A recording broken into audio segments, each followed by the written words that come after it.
কি রেশমা, অনেকদিন তো বাপের বাড়ি যাস না। তা কবে যাবি আবার?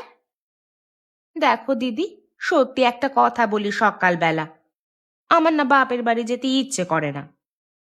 সে কি রে, কেন? আমার বাপের বাড়িতে গেলে কি হবে? সেখানে করার তো কেউ নেই গো। কি বলছো গো রেশমা? আমি তো শুনেছিলাম তোমার এক দাদা আছে। আশা করছি তোমার দাদার বিয়ে হয়েছে। তা হয়নি আবার। দাদা বিয়ে হয়ে যাকে ঘরে এনেছে তার কারণেই তো আর বাপের বাড়ি যেতে ইচ্ছে করে না। কেন রেশমা, তোমার বৌদিটি কি খুব কৃপণ নাকি? তোমরা গেলে আদর আপ্যায়ন তেমন করে না? শুধু কি কৃপণ গো দিদি, কৃপণের সাথে সাথে মুখে খুব চ্যাটাং চ্যাটাং কথা। শুনলে তোমার গা মাথা জ্বলে যাবে, মনে হবে তখনই সেখান থেকে পালিয়ে যাই। সেই কারণেই আমার যেতে ইচ্ছে করে না। তা যা বলেছ রেশমা, মা বাবা মারা গেলে বাপের বাড়ির সঙ্গে সম্পর্কটা কেমন যেন হালকা হয়ে যায়, যেতেই যেন আর ভালো লাগে না। সেই আর কি, বাবা মার টানটাই বড় টান, বাকি আর কিছু মনে হয় না। আমাদের নতুন বউ তো শুনছি বাপের একমাত্র মেয়ে, বাড়ি গেলে খাতির যত্ন নিশ্চয়ই দারুণ করা হয়। হ্যাঁ রেশমা, সে তো হবেই, কিন্তু আমি তো তাকে বাপের বাড়ি খুব একটা যেতে দেখি না। যাবে কি করে? আমাদের রাতুলের তো অফিসে অনেক কাজ থাকে, ছুটিই পায় না, তাই জন্য হয়তো যেতে পারে না। চলো দিদি, সকালবেলা লোককে নিয়ে আলোচনা করলে হবে না। ঘরে মেলা কাজ পড়ে আছে, সে সমস্ত কাজ গিয়ে উদ্ধার করতে হবে। হ্যাঁ হ্যাঁ রেশমা, কাজ তো সবারই আছে। চলো, এবার গিয়ে কর্তাদের জন্য আবার খাবার প্রস্তুত করতে হবে, তারা আবার কাজে বের হবে। গিন্নি, আরে ও গিন্নি, কোথায় গেলে? তোমার কি হলো? তাড়াতাড়ি আমাকে ব্রেকফাস্টটা দাও, খেয়ে দিয়ে আবার কাজে বেরোতে হবে, না হলে তো লেট হয়ে যাবে। আজকে ডিমটা দিইনি কেমন? কেন গিন্নি, ডিম কি শেষ হয়ে গেছে? আসলে বাকি দুটো ডিম পচা গো। আসলে অনেক দিন আগে কেনা হয়েছিল তো, তাই মনে হয় খারাপ হয়ে গেছে। ওই জন্যই তো তোমাকে বলি যে প্রত্যেকদিন সকালবেলায় আমার সাথে সাথে তুমি নিজেও একটা করে ডিম সেদ্ধ খাও। না গো, তুমি যাই বলো, সকালবেলায় আমার ডিম সিদ্ধ খেয়ে হজম হয় না, শরীরটা কেমন করে। ওটা তোমার মনের ভুল গিন্নি, তুমি যতক্ষণ না মন ঠিক করছো ততক্ষণ কিছুই হবে না। হয়তো তুমি ঠিকই বলছো, কিন্তু আমি আমার মনকে কিছুতেই বোঝাতে পারি না। আচ্ছা গিন্নি শোনো, আগামী পরশু থেকে পরপর দুদিন আমার অফিস ছুটি আছে। চলো একবার শ্বশুরবাড়ি থেকে ঘুরে আসি। সত্যি বলছো তুমি? সত্যি আমরা যাব? হ্যাঁ গিন্নি, হ্যাঁ, আমরা পরশুদিন আমার শ্বশুর মশাই আর শাশুড়ি মায়ের সাথে একটু দেখা করে আসি, চলো। ঠিক আছে গো, আমি আজকেই মাকে ফোন করে জানিয়ে দিচ্ছি যে আমরা যাচ্ছি। সত্যি, বাবা মা অনেক খুশি হবে আমাদের অনেক দিন বাদে দেখে। হ্যাঁ সে তো হবে বটেই, তারাও অনেকদিন আমাদেরকে দেখেনি, তাদেরও তো বয়স হচ্ছে।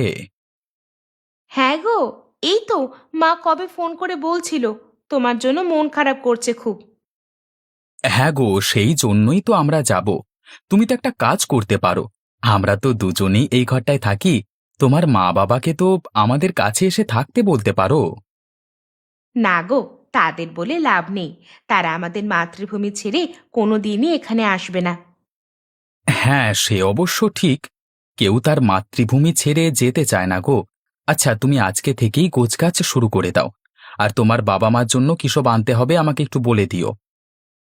বাবার জন্য একটা পাঞ্জাবি আর মায়ের জন্য একটা শাড়ি নেবে, তাহলেই হবে। ঠিক আছে তাই হবে। আর হ্যাঁ, তোমার মাকে ফোন করে বলে দিও তোমার বাবা যেন আবার জামাই আপ্যায়নের জন্য প্রচুর আয়োজন না করে। ঠিক আছে, আমি বলে দেব, তবে তোমার নাম করেই সবকিছু বলবো। হ্যাঁ তাই বলবে, বলবে আমরা কদিন একটু আনন্দ করতে যাচ্ছি, যা করবার আমরা গিয়ে করব, শুধু শুধু ওদের ব্যস্ত হতে হবে না। ঠিক আছে গো, তুমি এখন খেয়ে নাও, তোমার আবার অফিসে যেতে দেরি হয়ে যাবে। দূর বাবা, এইসব কুটে গোয়ালাদের নিয়ে হয়েছে আমার যত জ্বালা। কখন সেই সকাল হয়েছে এখনো পর্যন্ত আসবার নাম নেই। এখন কখনই দুধ দোহাবে আর কখনই বাজারে নিয়ে গিয়ে বিক্রি করবে, এই চিন্তা আমি আর মাথায় নিতে পারছি না। বাবারে বাবা, এই যে গোয়ালা, এই তোমার কি ব্যাপার বলো দেখি। কেন বাবু, কি হলো? কি হলো মানে? সকাল সেই কখন হয়েছে তার খেয়াল আছে? তুমি এরপর কখন দুধ দোহাবে? কেন বাবু, এই সময় তো ঠিক সময়। এর থেকে আর কত সকালে আসবো বলুন তো? সারাদিনের খাটনিতে তো একটু ঘুমোতে হবে তো, নাকি? মুখে মুখে তর্ক করো না ছোকরা। দেরি করলে মানুষ খাঁটি জিনিস খেতে পারে না, বুঝলে? এটা আবার কেমন ধরনের কথা?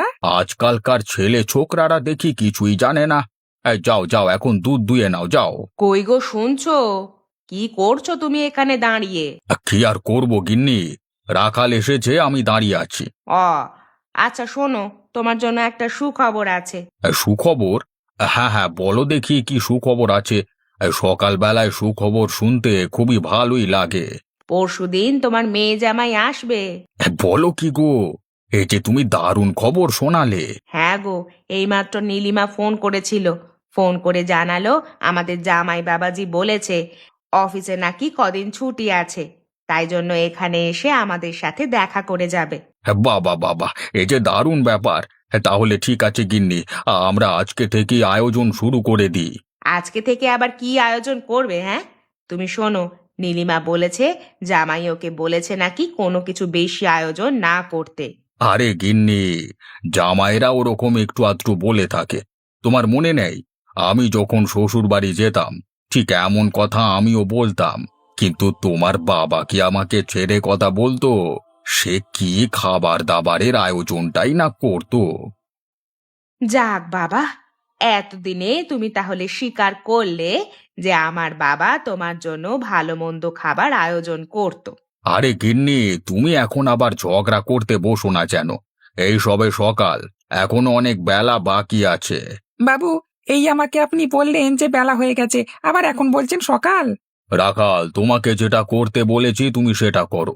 আর শোনো, আমার জামাই আর মেয়ে আসবে, অতএব তাদের জন্য খাঁটি গরুর দুধ সকাল সকাল আমাকে কিন্তু দিয়ে যেতে হবে। ও, আপনি কোনো চিন্তা করবেন না। জামাইবাবু আসবে আর আমি খাঁটি জিনিস খাওয়াবো না, সেটা কখনো হয়? কিন্তু লোকে যে বলে তুমি দুধে জল মিশিয়ে বিক্রি করছো, সেটা কি সত্যি? ওই আর কি, মানে সামান্য জল তো একটু মেশাতে হবেই। না হলে আমরা আমরা আর মুনাফা করতে পারবো কি করে? ঠিক আছে গো, তুমি তাহলে ঘরে এসো, আমি তোমার জন্য খাবারের ব্যবস্থা করি। হ্যাঁ গিন্নি, যাও তুমি। এই যে রাখাল, তোমার কি কাজ শেষ হলো? আর কতক্ষণ লাগবে তোমার ভাই? না কর্তামশাই, আমার হয়েই গেছে। কি বুঝছো? গরুগুলো এখন কেমন দুধ দিচ্ছে? রাখবো না বিক্রি করে দেব? হ্যাঁ, না না কর্তাবাবু, বিক্রি করবার কোনো মানেই হয় না। আমাদের কর্তা মায়ের প্রিয় লেজ কাটা গাভী দারুণ দুধ দিচ্ছে। ঠিক আছে, তুমি যখন বলছো তখন আমি আর এখন বিক্রির দিকে যাচ্ছি না। ঠিক আছে কর্তামশাই, আমি তাহলে এখন আসি, কেমন? হ্যাঁ হ্যাঁ, এসো তবে। বলছেন তো, তোর কাছে যা যা খবর আছে সমস্ত খবর আমাকে পুঙ্খানুপুঙ্খভাবে বল। নগেন কাকা, আমি খবর নিয়ে জানলাম ওই রাখাল গোয়ালা প্রত্যেকদিন সকালে ভজহরি বাবুর গরুগুলির দুধ দোয়াতে যায়। আরে ওসব খবর নয়, ওদের মধ্যে কাকে চুরি করলে বিক্রির পর আমাদের মুনাফাটা বেশি হবে।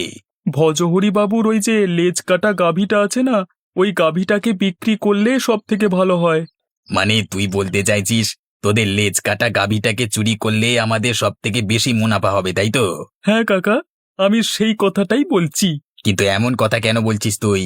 ওই গাভীটা কি চুরি করলে যে আমাদের মুনাফা বেশি হবে সেটা তুই কি করে জানলি? কাকা, আমি কানাঘুষো শুনলাম যে এ ভজহরি বাবু ইতিমধ্যে গরু দুটোকে বিক্রি করব করছিল, কিন্তু আমাদের গিন্নিমা এবং ওই রাখাল গোয়ালা দুজনে মিলে আটকে রেখেছিল। কেন আটকে রেখেছে কেন? গিন্নিমা আটকে রেখেছে কারণ ওই লেজ কাটা গরুটাকে তিনি খুব ভালোবাসেন বলে, আর রাখাল আটকে রেখেছে ওই গরু দুটোই বেশ ভালো রকম দুধ দেয় বলে। তার মানে তুই বলতে চাইছিস ওদের মধ্যে ওই লেজ কাটা গরুটাকে চুরি করলে আমাদের লাভের লাভ হবে, তাই তো? একদমই তাই কাকা, ওটাকে চুরি করলে আমাদের দুদিক থেকে সুবিধে। ওই গরুটা দুধ বেশি দেয়, আর তাছাড়া ওকে কোনো কসাইয়ের কাছে বিক্রি করতে পারলে দারুণ ব্যাপার হয়। ঠিক আছে, তবে কালকে রাত্রিরে আমি আর তুই গিয়ে ওই লেজ কাটা গরুটাকে চুরি করে নিয়ে চলে আসবো। ঠিক আছে কাকা, আমিও তোমার সাথে যাব। গিন্নি, আমার যে আর তর সইছে না। আজকে রাতটা পেরোলেই কালকে সকালেই আমার জামাই আর মেয়ে ঘরে আসবে গো। সত্যি আমার যে কি আনন্দ হচ্ছে। আমি বুঝতে পারছি তোমার আনন্দের কথা, কিন্তু কালকে কি রান্না করব বলো তো দেখি। মেয়ে তো বললো তারা কদিন এসে থাকবে। যে কদিন থাকবে, একদিন মাছ একদিন মাংস, একদিন মাছ একদিন মাংস। সে না হয় হলো, কিন্তু সেগুলো করলে আবার জামাই বাবা জীবন রেগে যাবে না তো? আরে যদি রেগে যায় তাহলে আমি বুঝে নেব, ও নিয়ে তোমাকে চিন্তা করতে হবে না গিন্নি। তাহলে তুমি আমাকে কালকে সকালবেলায় কিছুটা খাসির মাংস এনে দেবে, কেমন? কালকে সকালে বাজার খুললেই আমি নিজের হাতে তোমাকে খাসির মাংস এনে দেব। ঠিক আছে, তুমি এখন খেয়ে নাও। আরে তুমিও খাবার নিয়ে এসো, কার জন্য অপেক্ষা করছো তুমি আবার? না গো, আমার আজকে খাবার খুব একটা ইচ্ছা নেই, আমি আর খাবো না আজকে। আচ্ছা বেশ, তাহলে আমি খেয়ে নিচ্ছি। এই হলো সঠিক সময়। এই সময় গিয়ে গরুটার গলার বাঁধনটা খুলে নিয়ে এসে কেটে পড়তে হবে এখান থেকে। হ্যাঁ কাকা, এখন না গেলে আর সময় পাবে না, এই হলো ঠিক সময়। চল তাহলে, শুভ কাজে আর দেরি কিসের, তাড়াতাড়ি আমরা চলে যাই। কই গিন্নি, তোমার কি হলো নাকি এখনো হয়নি? দাঁড়াও গো, তোমার এত তাড়াহুড়ো কেন? আমাকে একটুখানি সময় দাও। আজকে অনেকদিন বাদে আমি বাপের বাড়ি যাব, একটু সাজগোজ না করলে হয়? সবই ঠিক আছে, কিন্তু সাজগোজে চক্করে বাবা আর মায়ের জন্য যে উপহারগুলো আনলাম সেগুলো ব্যাগে ভরতে ভুলো না যেন। হ্যাঁ হ্যাঁ, সেসব আমি ভুলিনি গো। আমি কালকে রাত্রে সমস্ত কিছু গুছিয়ে নিয়েছি।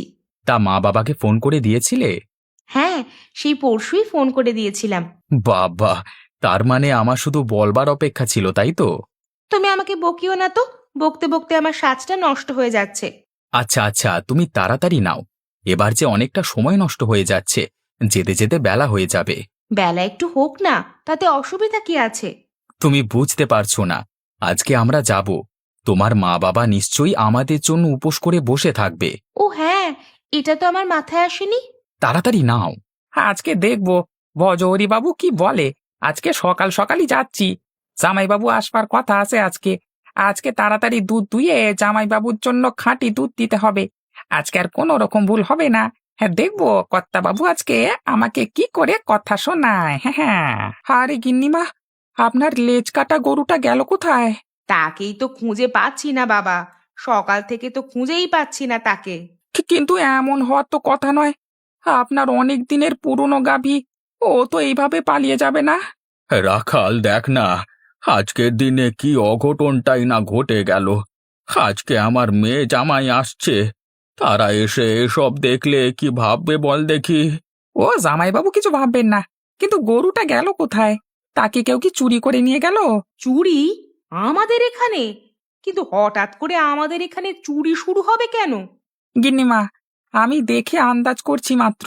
আমি যতদূর বুঝেছি, ওই গাভী আপনাদের গোয়াল ছেড়ে চলে যাবে না। ওকে নিশ্চয়ই কেউ রাতের অন্ধকারে নিয়ে চলে গেছে। কিন্তু রাখাল, এই কাজটা কার হতে পারে বলে তোমার মনে হয়? আমার মাথায় তো কিছুই আসে না। আমাকে একটু সময় দিন কর্তাবাবু।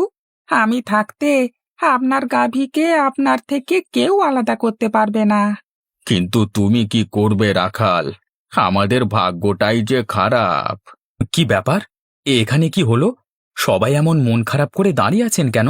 আর বলবেন না জামাইবাবু, সকালবেলা এসে দেখি আমাদের গিন্নি মায়ের লেজ কাটা গাভীটা চুরি হয়ে গেছে। সে কি মা, চুরি হয়ে গেছে মানে? কিভাবে হলো? কখন হলো এসব? রাতের অন্ধকারে এই ঘটনা ঘটেছে, আমরা কিছুই জানতে পারিনি। ইস, এসেই যে এমন একটা খারাপ খবর শুনতে হবে আমি বুঝতে পারিনি। না বাবা, তোমরা অনেক দূর থেকে এসেছো, খুবই ক্লান্ত হয়ে গেছো তোমরা। তোমরা বরং বিশ্রাম নাও গিয়ে। না বাবা, এই পরিস্থিতির পর তো আর বিশ্রাম নিলে হয় না। আমার শাশুড়ি মায়ের একটা মূল্যবান জিনিস চুরি গেছে, এখন আমি বসে বসে বিশ্রাম নেব, সেটা তো হয় না। আপনি ঠিক বলেছেন জামাইবাবু, চলুন আমরা দুজনে মিলে বরং একবার ঘুরে দেখি। হ্যাঁ চলো, আমার বিশ্বাস আমরা একটু খোঁজাখুঁজি করি, তাহলে আমরা ঠিক গাভীটাকে আবার খুঁজে পাবো। কাকা, আমরা কিন্তু ভুল করলাম, কালকে রাতের মধ্যেই গরুটাকে অন্যত্র কোথাও রেখে দিয়ে এলে ভালো হতো। কোথায় রাখবো? আমার কাউকে বিশ্বাস হয় না, সব করা ধান্দাবাজ। সুযোগ পেলি যে গরুটাকে অন্য জায়গায় বিক্রি করে দিত না, তার কি গ্যারেন্টি আছে? তা অবশ্য ঠিক কথাই বলেছ, কিন্তু আমার মনে হয় গরুটাকে অন্য কোথাও পাচার করে দিলেই ভালো হতো। আমার মন বলছে এখন নিশ্চয়ই কেউ খুঁজতে খুঁজতে এখান পর্যন্ত চলে না এলে হয়। কে খুঁজবে? ওরা জানতেই পারবে না যে আমরা চুরি করেছি। কোনো প্রমাণ তো ফেলে রেখে আসিনি। হ্যাঁ, সেটা অবশ্য ঠিকই বলেছ। এই যে নগেন, তোর সাথে আমার কিছু কথা আছে। হ্যাঁ, কি কথা বল না, কি হলো? কালকে রাত্রিবেলায় আমাদের কর্তাবাবুর গরুটা চুরি গেছে। তা তুই সেই গরু সম্বন্ধে কিছু জানিস? গরু চুরি গেছে? সে কি? আমাদের গ্রামে গরু চোরের অত্যাচার কবে থেকে বাড়লো আবার? মা! আমি কি তোর গোয়াল ঘরটা একবার দেখতে পারি? না, আমি শুধু শুধু কেন তোকে আমার গোয়াল ঘরের ভেতরে ঢুকতে দেব? আরে তোর ভয় নেই, আমি তো একজন গোয়ালা। যদি তোর গরু থাকে তাহলে আমি তোর কোনো ক্ষতি করব না। না না, আমার গোয়ালে প্রবেশ করবার কোনো মানই হয় না। তোরা যা এখান থেকে, আমার অনেক কাজ আছে। গ্রামের আর সকলের ঘরে আমরা ঘুরে এলাম, কিন্তু কেউই আমাদেরকে গোয়ালে প্রবেশ করতে বারণ করেনি। তার মানে আপনি কি বলতে চাইছেন? আমার মনে হচ্ছে আপনি সেই চোর যে কালকে রাতের বেলায় গরু চুরি করে এনে নিজের গোয়াল ঘরে ঢুকিয়ে রেখেছেন। মুখ সামলে কথা বলবেন। আপনি কোথাকার কে মশাই? এখানে এসে আমাকে বেইজ্জত করছেন? রাখালদা, এই লোক ওভাবে মানবে না। তুমি বরং জোর করে গিয়ে গোয়াল ঘরে একবার ঢুকে দেখে এসো। আমি এক্ষুনি যাচ্ছি জামাইবাবু। আরে কি হলো? ওরা এইভাবে পালিয়ে গেল কেন? তার মানে কি? তার মানে এরা দুজনেই আমার শাশুড়ি মায়ের লেজ কাটা গাভীটিকে চুরি করে নিয়ে এসেছে। ওই তো আমাদের গাভীটা। তোমরা একে কোথায় পেলে? কিন্তু আমি একটা কথা বুঝতে পারছি না, নগেন এরকম বোকামি করলো কেন? ও যদি গরুটাকে এত কষ্ট করে চুরি করে নিয়ে যায়, তাহলে গরুটাকে নিজের গোয়াল ঘরে রাখলো কেন? আসলে সময় পাইনি বাবা। সকালের মধ্যেই যে আমি আর রাখালদা গিয়ে সেখানে উঠব, নগেন সেটা বুঝতে পারিনি। সেই কারণেই তো হাতে নাতে ধরা পড়তেই সেখান থেকে এক দৌড়ে পালিয়ে গেল। তবে এটা মানতেই হবে, আজকে রাখালদা যদি না থাকতো তবে কিছুতেই আমার শাশুড়ি মায়ের লেজ কাটা গাভীটিকে উদ্ধার করতে পারতাম না। সে তো বটেই। আজকে যদি তোমরা দুজনে না থাকতে, তাহলে আমি আমার গাভীটিকে কোনো দিনই ফেরত পেতাম না। হ্যাঁ গো, সেই আনন্দে আজকে রাখালের আমাদের বাড়িতে নেমন্তন্ন। না না গিন্নিমা, এসবের আবার কি প্রয়োজন? আজকে আমার মেয়ে জামাই এসেছে, আর তার সাথে তোমরা আমার গাভীটিকে উদ্ধার করে দিয়েছ। সেই আনন্দে আজকে খাসির মাংস করব। রাখাল, তোমাকে এখানে খেতে হবে, কোনো না শুনবো না কিন্তু। ঠিক আছে, এত করে যখন বলছেন তখন